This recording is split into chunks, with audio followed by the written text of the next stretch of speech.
For the last 18 months, we've been experiencing the after effects of the biggest bull run in the luxury watch market ever. So what caused the bull run at the end of 2020, start of 2021? Well, cast your mind back to then. Prices of watches were going up hundreds, if not thousands by the day and the week. It was absolutely insane. We saw this meteoric rise in demand for luxury watches, so prices just went through the roof. And so for a period of time, the supply in the market could not meet the demands of the potential buyers. So there were more buyers than there were watches. And so what happened? The price just increased, until a point where there were then too many watches in the market because everyone was selling, but I'll come on to that a bit later on. So I'm basically talking about supply and demand here. If supply in the market were the same, the market would reach this point of equilibrium, but it's just not something that can be sustained for a long period of time. So what tends to happen is that the price will normally trend in one way or the other. And after a while, the pendulum swung from prices going up to going down. And just to be clear, when I talk about supply, I mean supply into the secondary market, not the supply from the Rolex HQ into the primary market, so authorized dealers. But that's what a bull run in the luxury market is. But what is a bear market? What does the declining market look like? Well, this happened and it's been happening for the last 18 months. So what caused the transition from everybody buying and jumping into the watch market to then suddenly just a complete crash in the watch market where people just were selling and we're not looking to buy as much? I'll get into this in more detail, but like the surface level of it is that people just stopped buying watches. Prices got to a peak and yeah, people just were not comfortable to pay the price of the watches anymore. So what's the effect in the market when you have a reduction in the number of people wanting to buy a watch? Well, dealers, i.e. people like myself, we still need to make money. This is our business and we still need to make money. So what happens is, to remain competitive in a declining market, watch dealers have to reduce the price of their watches, which drives the price of the watch market down. So dealers want to remain competitive, and the reason that they drop their prices is because they still want to entice people to buy the watch. Even if it's a good deal at the time,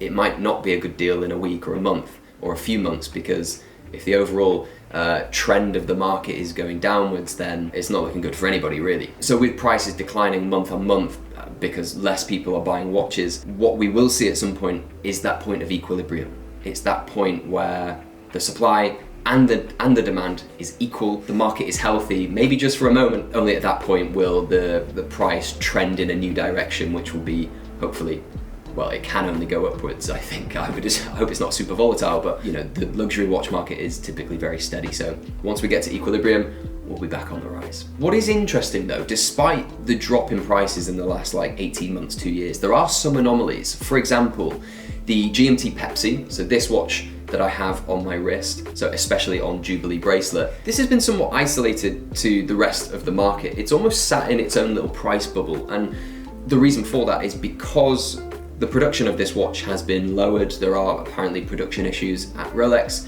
and there's talk of discontinuation as well, which kind of drives the hype and the interest in this watch. So more people have been buying this particular watch.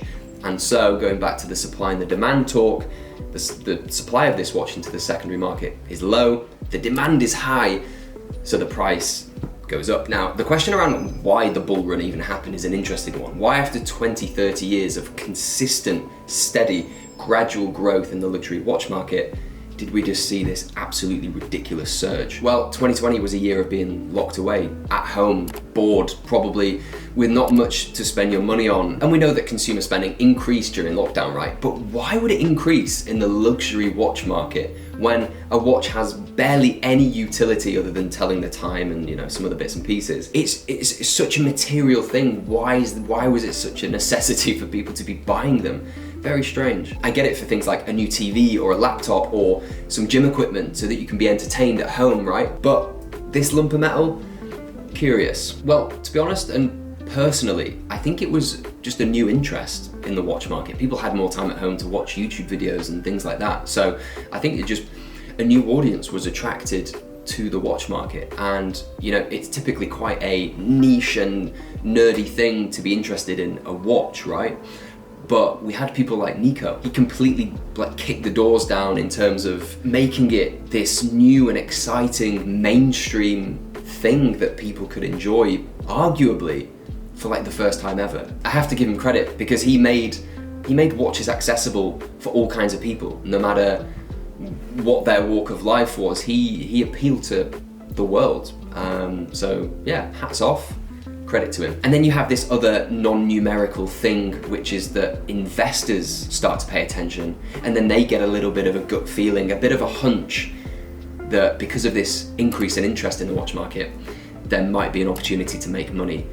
And right they were. So we had people investing into watches early days of the lockdown period, and then as with any bull run in any industry, any asset class, you have the masses join in. And it's one of those funny things when your grandmother knows about watches, it's probably not the right time to be investing. But it's just how it goes, it really is. But there are some investors that identified this, and as soon as the masses typically join in, generally speaking, that's probably the time to get out. That's probably the time when you should liquidate, sell your assets, and move on.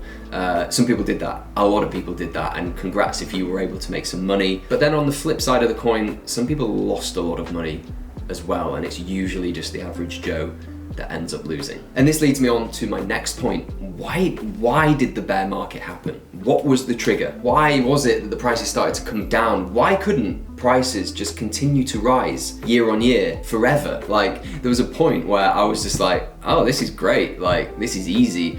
Prices are just gonna go up every week, no matter what you buy, you're gonna be safe, there's no risk, you're not gonna lose money. Oh boy, how I was wrong. Yeah, that didn't happen.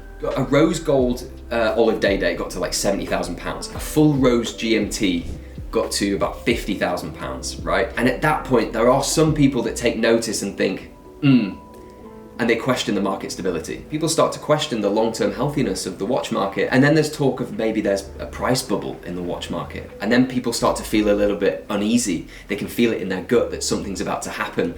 And when everybody starts talking about it, yeah, things start to change. I think what it actually boils down to at this point is that people start delaying buying watches to observe what will happen, because people are perhaps unsure if the prices will continue to rise, and instead of just jumping into a watch like they previously did, maybe they're now sitting back thinking the prices might drop a little bit. And that's like a completely reasonable calculation to make, right? But the only thing is, when everybody does this simultaneously and everybody delays and stops buying watches, then the market crashes. Imagine this, and you may have been in this situation, right? Talking about this rose gold olive day date. Imagine you bought that at 35, 40K, right? A month ago or 2 months ago. And then now, fast forward, it's now £70,000.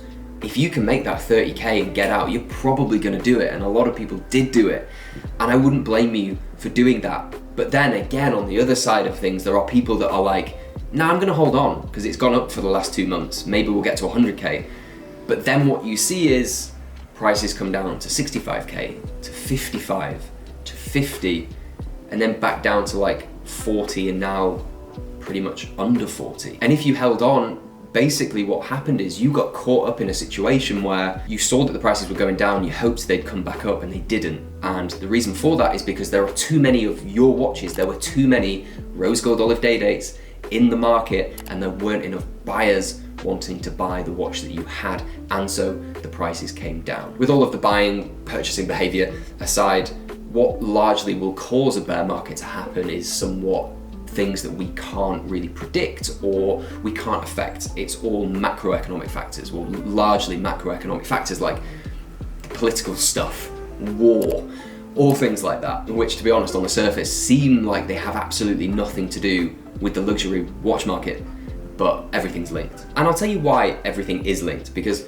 imagine you have person A that was once buying Rolexes left, right, and center, but because inflation rates are increasing and his mortgage is getting more expensive, he just decides, you know what, I'm gonna hold off from buying these Rolex watches. And similarly with war, it just brings in that element of doubt. It adds a little bit of uncertainty. With war, obviously it's health, safety, risk, but it could also impact trade agreements that will trickle down to affect us. It could just be currency rates change unfavorably, so everything does have an impact on the everyday consumer. And so once this person A, guy or girl, decides that he doesn't want to buy Rolexes anymore, he then has an option just to hold on to his watches and enjoy them, which I hope he does, or he sells them. And once a lot of people decide to sell because of uncertainty, you have this mass unloading of stock into the market, which again drives prices down, simply because now there's too much supply. And no one wants to lose money on an asset. No one wants to lose on an investment that they've made, especially if it's in the tens of thousands or if it's in the hundreds of thousands. And trust me, it was in the hundreds of thousands for a lot of people. So what you then have is people will also sell because they have the fear of losing a lot of money. Everyone will follow suit, and it's rational because, you know, no one wants to lose money, but the cause, the effect of this is, yeah, just a crash in the market. And going back to my previous point that I made, while all of this is going on, you know, I still have to sell watches. Other watch businesses still have to run a business to pay their employees and their office space and all that kind of stuff. So to be competitive in a declining market, you just have to price really, really well, and it kind of does contribute to the reduction in price on the market. So guess what that does? Yeah, it drives the prices down even more. Who's to blame for all of this? Well, no one, but also everyone. The buying and selling of goods is a mutual agreement. Both parties, the seller and the buyer, sign up to this agreement and exchange the watch for money. To say that dealers are at fault for what's happened over the last 18 months isn't fair, because as a business, our objectives are to serve the customers and to make profits, which is reasonable. To say it's because too many people got worried and sold their watches is also completely unfair, because it's within their right to do whatever they want with their money. And then you have Rolex. I don't think it's Rolex's fault, really. And then you have the authorized dealers who sell Rolexes. And to be honest, they're in the primary market. I don't think they really have much of an impact on the secondary market. So then it's who is to blame? Is it everybody? Kind of. But also no one. Maybe it's the politicians. Maybe it's the people that control and rule the world. They get blamed for everything else, so maybe we just put the blame on them. Yeah, no, I joke, but in all seriousness, it's a very complicated thing, and I hope some economist watching can explain this maybe in a lot more detail than I can. So please comment down below why the bear market happened in the luxury watch market. That would be amazing. If you want to do a video on it as well, I'd watch it. With all this doom and gloom out the way, let's just push that aside. What is next? What can we expect in 2024? Well, to be honest, I hope that the prices will rise steadily. I hope what happens is what happened for the last 30 years before the bull market, which is just a very gradual increase in prices. That would be nice. And the reason I say that isn't from a selfish point of view where I want more money or more interest in watches. It's more because I feel better if I sell a watch to somebody and they don't lose money. It's a much more difficult conversation for me if I sell a watch and then half a year later it's worth less and they want to sell it back. I would just rather everybody make money, everybody be happy with what they have, and we can all get along perfectly well. If you value my advice, or if I can give any advice, I would just say, if you're going to buy a watch, make sure you buy a watch that you want to wear. Enjoy it, because you might have it for 2 years and you've just lost money. So, and like, what's the point in that? So buy a watch that you genuinely like, you want to wear it, and you hope that the value will go up, but you don't expect it. I think letting go of expectations is to let yourself free of disappointment and frustration. So have very low expectations with the investment side of things, and you'll be fine. Thanks guys, like and subscribe. I'll see you in the next one. Bye bye.